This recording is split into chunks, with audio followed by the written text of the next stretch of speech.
ഭൂമിയിലില്ലാത്ത ഒരു ഗ്രാമത്തെയും ആ ഗ്രാമത്തിൽ വികസന പ്രവർത്തനങ്ങൾക്കായി ലക്ഷങ്ങൾ ചിലവാക്കിയ ഉദ്യോഗസ്ഥരെ കുറിച്ചാണ് പറയാൻ പോകുന്നത്.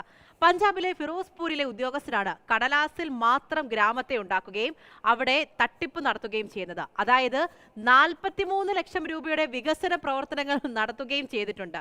43 ലക്ഷം രൂപയുടെ തട്ടിപ്പ് നടന്നിട്ടുണ്ട് എന്ന് സാരം.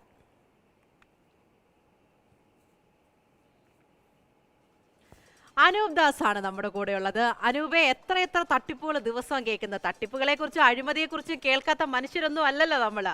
AI സാങ്കേതിക വിദ്യയൊക്കെ ഉപയോഗിച്ച് നല്ല രീതിയിൽ ഡിസൈൻ ഒക്കെ ചെയ്തിട്ടുണ്ട്. പക്ഷെ ആളും ഇല്ല, പേരും ഇല്ല, ഒരു തരി മണ്ണ് പോലും ഇല്ല. അതെ, കേട്ടുകേൾവി ഇല്ലാത്ത തരത്തിലൊരു തട്ടിപ്പ് എന്ന് പറയാം.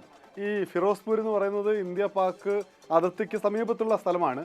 ആ ഇന്ത്യ പാക് അതിർത്തിക്ക് തൊട്ടടുത്തുള്ള ഗ്രാമം എന്ന നിലയിലാണ് ഈ ന്യൂ ഗാട്ടി രാജോക്കി വില്ലേജ് എന്ന പേരിലൊരു ഗ്രാമം 2018-19 സാമ്പത്തിക വർഷത്തിൽ ഈ ഉദ്യോഗസ്ഥർ ചേർന്ന് ഉണ്ടാക്കിയത്. ഗാട്ടി രാജോക്കി വില്ലേജ് എന്നൊരു ഗ്രാമം അവിടെ ഉണ്ട് യഥാർത്ഥത്തിൽ. എന്നാൽ ന്യൂ ഗാട്ടി രാജോക്കി വില്ലേജ് എന്ന പേരിലാണ് പുതിയൊരു ഗ്രാമം ഈ 2018-19 കാലഘട്ടത്തിൽ ഉദ്യോഗസ്ഥർ ഉണ്ടാക്കിയത്. എന്നിട്ട് ഈ യഥാർത്ഥത്തിലുള്ള ഗ്രാമത്തിൽ ഏതാണ്ട് 180 ഈ തൊഴിലുറപ്പ് കാർഡുകളാണുള്ളത്. എന്നാൽ ഇല്ലാത്ത ഭാവനയിൽ മാത്രമുള്ള ഗ്രാമത്തിൽ 150 വ്യാജ പേരുകളിലാണ് തൊഴിലുറപ്പ് കാർഡുകൾ ഈ ഉദ്യോഗസ്ഥർ നിർമ്മിച്ചത്.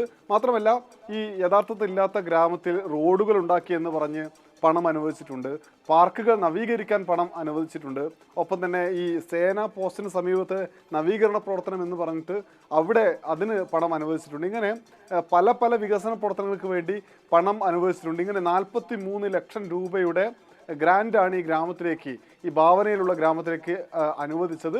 ഈ ഉദ്യോഗസ്ഥർ ചേർന്ന് ഒരുമിച്ച് ഈ പണം പങ്കിട്ടെടുക്കുകയാണ് ഉണ്ടായത്. ഗുരുദേവ് സിംഗ് എന്ന ഒരു RT ആക്ടിവിസ്റ്റ്, അദ്ദേഹം ഒരു പൊതുപ്രവർത്തകൻ കൂടിയാണ്. അദ്ദേഹം ഈ ഫണ്ട് അനുവദിക്കുന്നതിലെ പ്രശ്നം ഒരു ഫീൽ ചെയ്തതിനെ തുടർന്ന് അദ്ദേഹം ചില അന്വേഷണങ്ങൾ നടത്തി. ഇതേ തുടർന്ന് വിവരാവകാശ നിയമപ്രകാരം ഒരു കത്ത് നൽകി, ഒരു അപേക്ഷ നൽകി, രേഖകൾ സംഘടിപ്പിച്ച് അതിനുശേഷം പരാതി നൽകിയിട്ടുണ്ട്.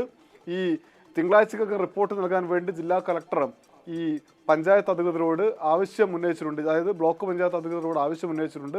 റിപ്പോർട്ട് കിട്ടിയാൽ ഉടൻ നടപടി എന്നാണ് പറഞ്ഞിരിക്കുന്നത്. എന്തായാലും ഈ ഉദ്യോഗസ്ഥരെ സംബന്ധിച്ച് അഴിമതിക്ക്, അതല്ലെങ്കിൽ പണം തട്ടാൻ എന്തൊക്കെ വഴി എന്ന് തേടി ഒടുവിലാണ് ഇവർ ഇങ്ങനെ ഒരു കേട്ടുകേൾവിയില്ലാത്ത തട്ടിപ്പിലേക്ക് കണ്ടുപിടിച്ചത്. വല്ലാത്തൊരു വഴിയായി പോയല്ലേ. ഇതാണ് ആ രേഖ എന്ന് പറയുന്നത് പോലെയല്ല, രേഖയുണ്ട്. പക്ഷേ ഈ രേഖയൊക്കെ ഒപ്പിക്കാൻ വേണ്ടിപ്പെട്ട ആ ഒരു സ്ഥലം എവിടെ എന്ന് ചോദിച്ചാൽ കൈമലർത്താൻ മാത്രമേ ഇതൊരു തരത്തിലും വഴിയുള്ളൂ. കാരണം അങ്ങനെ ഒരു സ്ഥലം ഈ ഭൂമിയിലേ ഇല്ല എന്നുള്ളതാണ് സത്യം. ശരി അനൂപ്.